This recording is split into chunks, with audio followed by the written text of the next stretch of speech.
Hello. In this video, we're going to demonstrate how to connect an electric rim lock which activates when the power is on.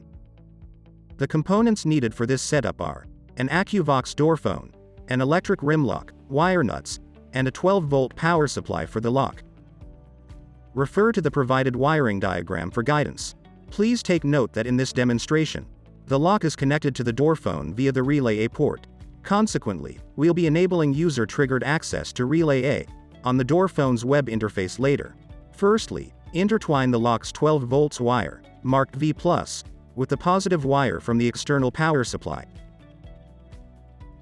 Once twisted together, insert these wires into the door phone's NO port.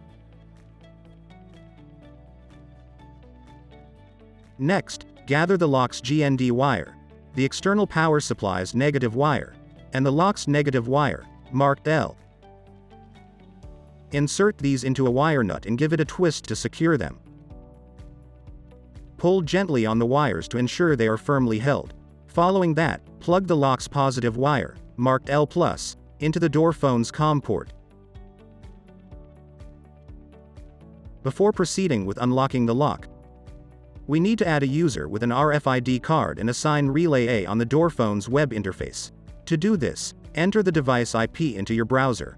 Log in using the account details. Admin is the default credential. Navigate to Intercom, then User. Click Add. At this point, input the username and card code. Alternatively, you can place the card at the card reader area to automatically fetch the code. If you want to assign more than one card to a user, click Add. Given that we have connected the lock to the door phone via Relay A, remember to check the box corresponding to Relay A. Submit to save the configuration. Now, power up the door phone.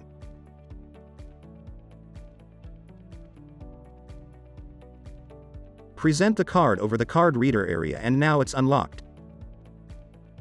Thanks for watching.